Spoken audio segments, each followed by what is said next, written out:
Heaven sent. Close your eyes and envision the days in which you miss the most.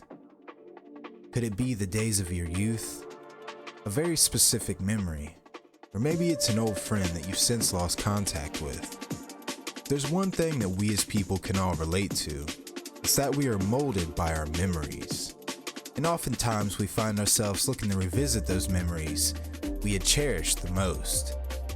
Being a product of the late 90s and early 2000s, I often find myself mentally living in the past. And given the fact that people seem more nostalgic than ever before, I don't think that I'm alone in this feeling. It's that very same concept that had driven me to create this channel. With my nostalgia being at an all-time high as of late, I thought it would be fun to go back in time and revisit the things I missed the most about 2000s gaming. So if you're in the market for a heavy dose of the past, please join me as we revisit what many claim to be the greatest time for gaming.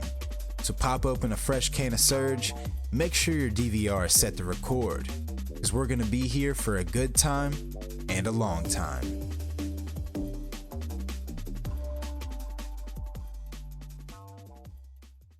When talking about the past, there are a lot of defining characteristics that stand out. Nowadays, it may be difficult to picture a world in which we aren't completely enveloped by technology. But back when I was growing up, we had just enough to provide a convenience without completely overwhelming our lifestyle.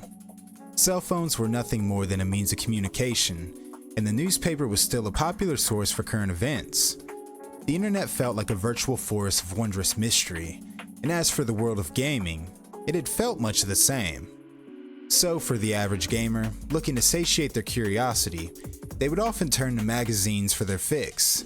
And as someone that used to flip through these gaming mags religiously, I thought it would be a great topic in starting off this video.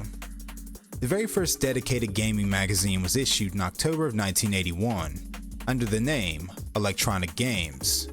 The cover featured such headlines as "Can Asteroids Conquer Space Invaders?", "Inside the TRS-80 Color Computer," and the mention of a holiday gift-giving guide.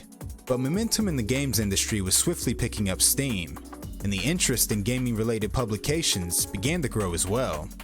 Soon enough, magazine stands were filling up with gaming's most beloved mascots, and it was showing no signs of slowing down into the 90s. Now, some of the magazines that were most memorable to me as a small child were Electronic Gaming Monthly and GamePro. These were the magazines you would find in places such as a grocery or local convenience store. They usually covered a wide range of gaming-related topics, as well as a boatload of those off-the-wall 90s adverts. The mags themselves carried a ton of personality, like they would usually include some little sections about the publishing staff and the games they were currently enjoying, interviews with developers, rumors of games to come, as well as an area for cheat codes and Easter eggs. For just $5, you were given some quality insight into the world of gaming, and a lot of these magazines had some serious replay value to them. But when things really started to get interesting, when consoles began having their own dedicated mags, such as PlayStation Underground and OXM, the official Xbox magazine. What was really great about these, other than covering their respective consoles in great detail, was the inclusion of demo discs. These discs were such a big deal to a kid like me, with some of these demos getting more play than the actual games that I owned. Like, try to understand this. For $5, you would get a quality piece of reading on all things gaming news and reviews, as well as a disc that allowed you to play some of the most anticipated new games, even some games that weren't even released yet. Plus, there would be preview trailers, music videos, and even some cheat codes that could be saved to your memory card and used in-game. Like, that level of consumer fanfare is just unheard of nowadays. And it's crazy to think of how spoiled we were as gamers back then. I still collect and enjoy a fair bit of demos from back in the day, and I highly recommend for any of y'all watching to dig out your old stash or grab a cheap one you may find in the wild. It's a perfect memorial for the excitement found in the early days of gaming. But as for another piece of great media that molded my brain as a young gamer, I think we should move on to a bittersweet tale of both triumph and tragedy. And since I've always wanted to say this, it's game time!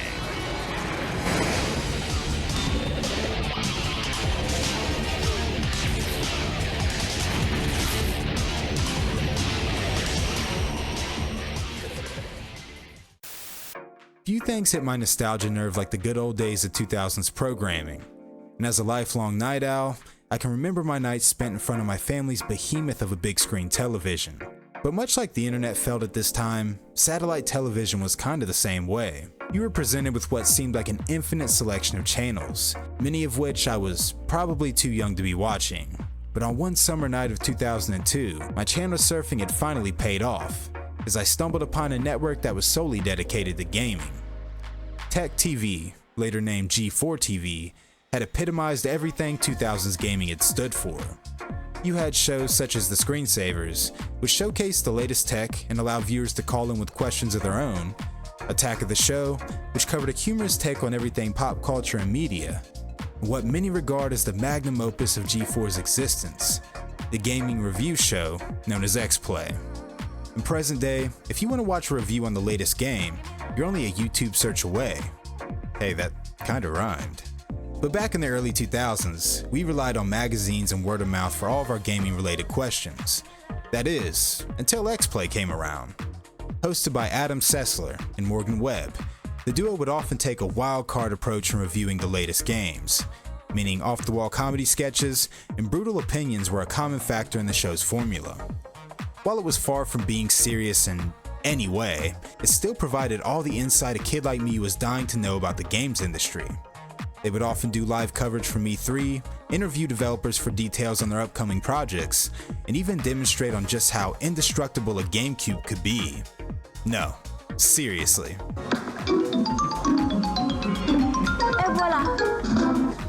The chemistry between Sessler and Webb are perfect for the show's vibe, and the commercials that often played on the network were just as entertaining as well.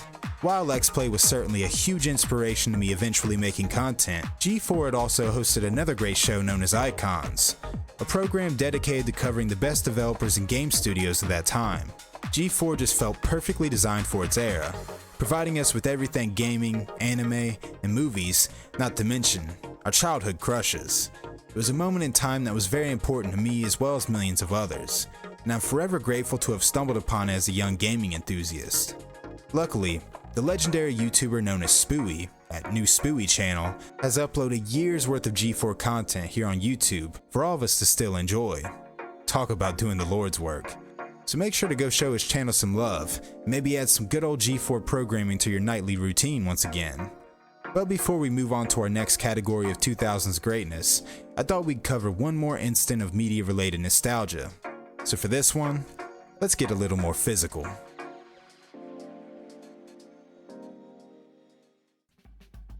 As if we weren't spoiled enough in the realms of gaming related media, how many of you guys can remember just how sweet physical copies of games used to be? Back before online shopping and digital downloads had overtaken our marketplace, we would do our video game shopping hands-on. So for a game to do well, the look of the game's case had actually meant a lot. Just think of how many times you were drawn to a game based off its cover art alone. Once you had made your choice, there was usually a plethora of content about that game waiting for you inside. One company that really stood out that time in terms of physical media were Rockstar Games. Take for example, the GTA series. Games such as GTA 3, Vice City, and San Andreas all had come with these little pamphlets. Much like you would find when visiting a city in real life, these tour guides would showcase the game's many landmarks, even adding some immersion with in-game advertisements and branding. Manuals such as these were always the first thing I would read after buying a new game, and as a kid, it was typically during the ride home from the game store. But it wasn't just the game's manual that made physical media so great, it was the sheer fact that it was truly your copy of the game. We do a lot of our game shopping today through apps such as Steam or the respective console marketplace, so you have to ask yourself, do we really own our games? If Steam, the PSN Store, or Xbox Marketplace were to all tank by tomorrow, would you still be able to access your library of games and play 100% of them?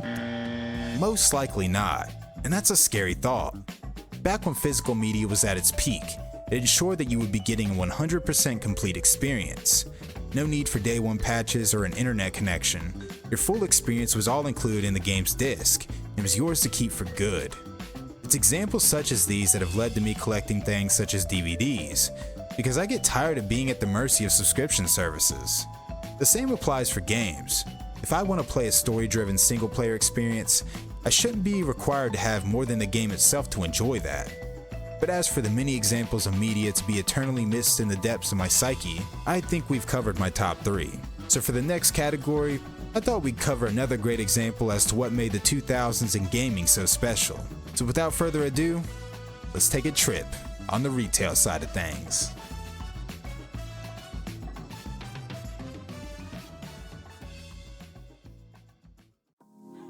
For those that have the shared experience of growing up in the 90s, I'm sure you all can relate when I say that a lot has changed.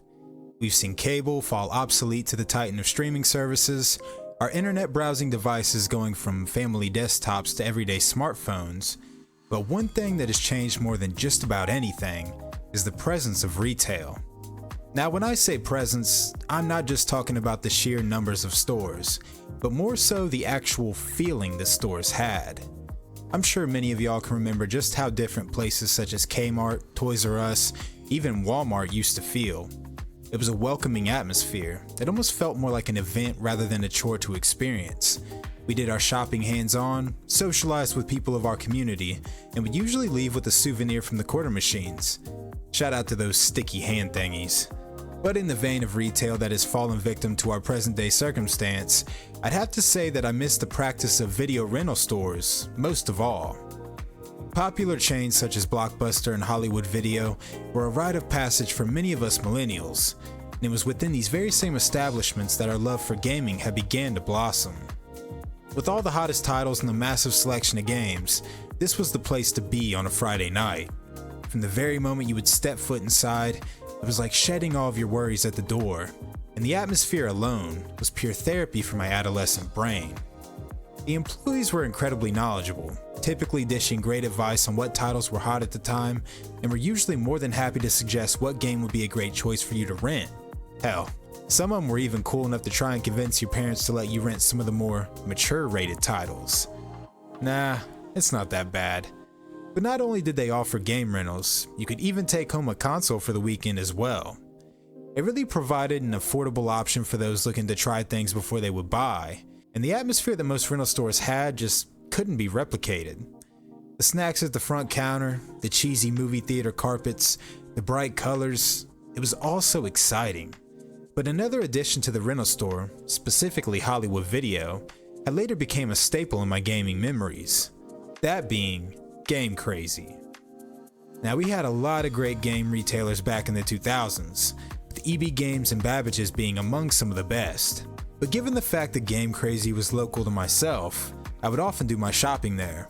One of the coolest things about Game Crazy was the fact that they would let you try games before you bought them.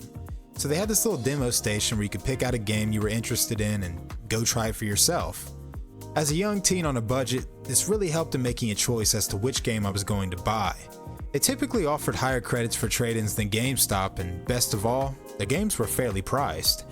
It may have just been my personal experience, leaving me a bit biased, but as I had stated before, rental stores and Game Crazy were such a significant part of my love for gaming. Because of these places, I was able to make some of my fondest memories, and in part, because of them, I'm sitting here making these videos. It's really crazy to think that our last time walking to any of these establishments would have truly been our last. It just goes to show how easy it can be to take certain things for granted. But for those who are lucky enough to experience it, at least we'll always have the memory, right? But in the vein of retail practices that have seemed to slither away, how about we move on to our next subject, that being the gaming kiosk. Ah yes, those wonderful memories of seeking refuge at a Walmart on a hot summer day, only to stumble upon the wonder of the gaming section. With nothing but time to kill, why not hop on the old PS2 kiosk? And while I'm certain that over 80% of scoliosis cases in millennials are due to playing these things, I really miss seeing them in stores. And depending on which store you were shopping at, they would sometimes get very creative in their setup. Take for example, this triple threat kiosk found at an old Kmart from back in the day. It's like the Cerberus of Y2K gaming. And if I could cash out my 401k to have this beauty installed into my living room, I'd be more than happy in doing so. Now it wasn't just the retail giants or game stores that were hosting these magnificent setups, as the Colossus of Cholesterol, Mickey D's, had made a deal with Nintendo to have a litany of GameCube kiosks installed to their lobbies. Now to me, these were always somewhat of a myth, as I had never actually seen one in person. But the thought of just how incredibly disgusting those controllers had to be, I think I was better off staying negligent. However, gaming kiosks were still a great concept. It was like having a free arcade to enjoy while your family did their shopping, and it even gave us a chance to play certain consoles before their release. It's a very niche and obscure topic to harp on, but I felt it was necessary when including the retail practices I miss most. But when categorizing the most important tradition of a bygone era, I'd certainly have to give my number one spot to a practice I will forever cherish. So for this one, let's take a first-hand look at a midnight release.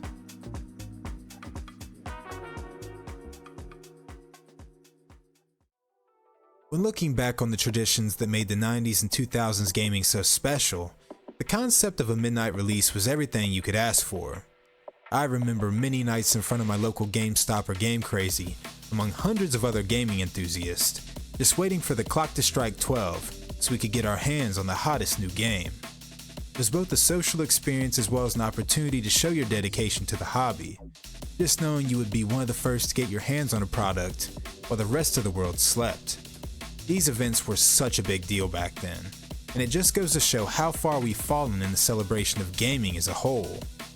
Going back to the day you pre-ordered your game or console of choice, you'd anticipate this day of release for weeks, maybe even months.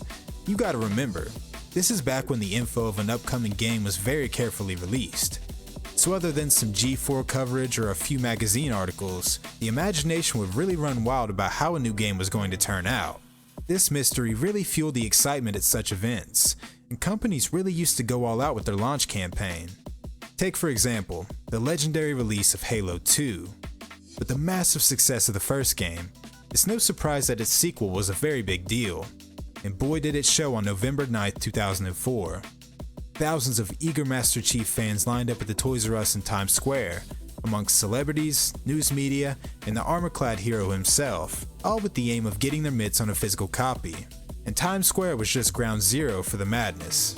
With over 7,000 retailers having planned a midnight launch for the game, Halo 2 had reportedly sold over 1 million units before sunrise, which was a record-breaking moment for game sales at the time. And just thinking on how exciting it had to be feeling a part of that really makes me wish I could go back and experience it for myself. Another legendary launch event was that of the PlayStation 2, where Sony had held celebrity-hosted parties and handed out all types of gaming-related swag to eager patrons. I mean, I remember the very day I got my first PS2, I was ready to explode with excitement. Just imagine being at a launch event, getting ready to have your hands on the most influential console of all time. It's memories such as these that makes me both smile and shed a gamer tear, because the special feeling that these events gave is just so far lost now. Physical media being phased out, instant downloads being the new norm for purchasing games, and an overall lack of passion for corporate marketing, the midnight release has just become obsolete for companies looking to maximize profit. Back in the 90s and 2000s, gaming was on a rapid rise, but it was still ran by people who loved gaming. And that love really shined in both the products and the presentation. It was a time for celebration, and a time in which game companies wanted their consumers to feel cared and heard. And when it comes to the pinnacle of everything that gaming stood for, I'll always look back on the magic of a midnight release. But that's enough on us harping on the retail side of things. For as you all know, the experience of gaming itself has changed quite a bit as well. So how about we hop in the think tank and get to reminiscing on the next subject, that being the things I miss about gaming itself. Picture this. It's a Friday night. You've invited some friends over for food and drinks, and now you're looking for some at-home entertainment. Nowadays, that urge could very well devolve into a room full of people staring at their smartphones, scrolling through an overwhelming amount of movie options, or just silently sending memes to one another. In other words, shared experiences have gotten to be a bit soulless in the at-home space, and it may just be the jaded old head in me saying this, but things were a lot better back in my day. While online gaming was certainly prominent in the new millennium with 6th gen gaming, the art of in-person multiplayer was still a widely celebrated practice. We would get home from school or work, pack up our consoles, and head to the meeting spot for a night of caffeine-fueled madness. We would order pizza, clear every table in sight to set our massive CRTs on top of, then proceed to run a labyrinth of Ethernet cables throughout the house for a shared connection. At the time, it was just the way we gamed, and looking back on it now, I had taken it for granted. While the concept of online gaming is meant to be a social experience, any present-day gamer will actually tell you it's quite the opposite. You've got the toxic teammate, the wears a headset but refuses to speak teammate, and the teammate that is perpetually AFK. While relying on a random stranger for your in-game interactions can certainly lead to a new friendship, it seldom does. And it's this madness in present-day gaming that has me missing the old ways the most. Now back in the 90s and 2000s, the concept of a LAN party was at its absolute peak. With many people lacking access to high-speed internet, the ability to link consoles or PCs for a shared experience had taken multiplayer to a new level. No longer did you have to worry about your buddy screen peeking your sniper spot on Valhalla. Not to mention, the in-person crap talking was an added plus to the whole experience. Much like most things were back then, it was still a very human experience. We as gamers love to immerse ourselves in the worlds of our favorite titles, but we also want to share them with the people we love. Being in a room with some of my closest friends, laughing and playing games together had given me some of my best memories, and I'm sure plenty of you all can relate. While it can be bittersweet for many of us in present day, at least we still have the opportunity to keep this concept alive. So maybe call up some old friends, plan to get together for some good old split screen or LAN synced mayhem, and enjoy what was once regarded as the norm for multiplayer. But before I begin bawling my eyes out in pure nostalgic pain, how about we move on to another beloved tradition that is few and far between. So cash in your dollar bills and get ready to grab on the joysticks. We're going back to the heyday of arcade gaming. Continuing on the wave of social gaming, arcades were the hot spot for many enthusiasts of the late 70s and 80s. They offered a space for people of all ages to relax, unwind, and take part in some friendly competition. Games such as Pac-Man, Frogger, and Space Invaders had kept players glued to the sticks for weeks at a time, and the quest to achieve a high score on your local cabinet was a triumph that many seek to achieve. I'm a 90s baby myself, so I had the unfortunate circumstance of seeing arcade gaming as it began to decline. But while the mom and pop establishments were taking quite a beating, the popularity of mall arcades were in full effect. This is where my love for arcades truly began to grow, and I'll never forget that feeling of walking into those dimly lit concourses, seeing all the flashing lights and decorated cabinets, excitedly wondering about which game I would hop on first. You had a pocket full of tokens, a belly full of bad pizza, and what felt like the entire world of gaming right in front of your eyes. Ironically enough, while arcades were kind of phasing out in the 90s, the games themselves were performing sharper than ever. You had classic light gun shooters such as Time Crisis, which implemented a pretty sweet cover system, as well as a blowback on weapons for added immersion.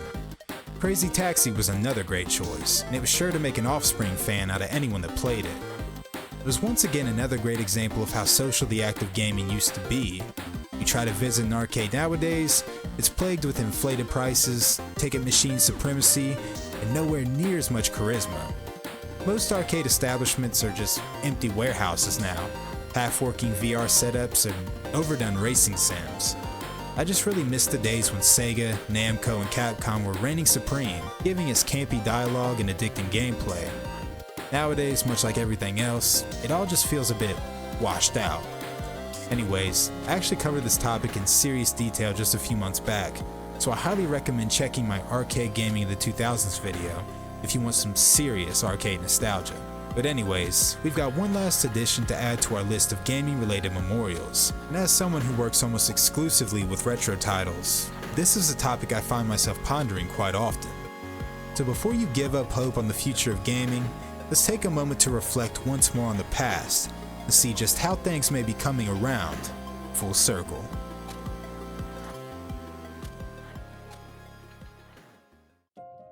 As I've mentioned many times in the past, one of the things that I believe made 2000s gaming so special was the fact that its potential felt limitless. Games were finally delivering movie-quality production, vast open worlds, as well as a complete experience for players on a day one launch. The development teams behind most titles would live and breathe for what it took to make a great game, and the love they had for their projects truly shone in their finished product. I look back on development studios such as Electronic Arts, remembering just how amazing their games used to be, only in present day to be served with day one patches and microtransactions for the vast majority of new titles. There's really no secret as to what happened in the game industry. As the money kept flowing, the studios became overwhelmed by corporate values and predatory marketing. While we can't shame the hard-working developers of present day, we still have the higher-ups to blame for gaming's fall from grace. One of the things I truly missed the most about 2000s gaming was the quality of games themselves.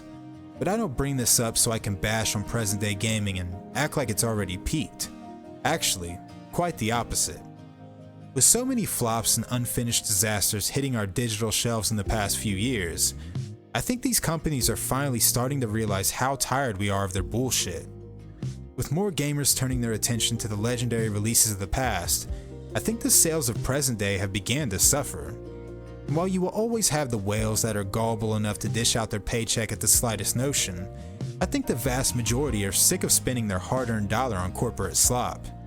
Now, that's not to say we aren't getting great games in present day, especially on the indie side of things. I'm just saying that we may be seeing the revitalization of gaming in real time. While it would be impossible to replicate that special feeling that 2000s gaming had once given us, there's still a fighting chance that gaming will once again return to its prestigious form. And even though I could be more than happy with the PlayStation 2's catalog forever, I'm beginning to feel hopeful of what's to come for the future. So while it is great to reminisce on the past and be grateful to have experienced one of gaming's most beloved eras, I'm still hopeful to feel something similar in the future.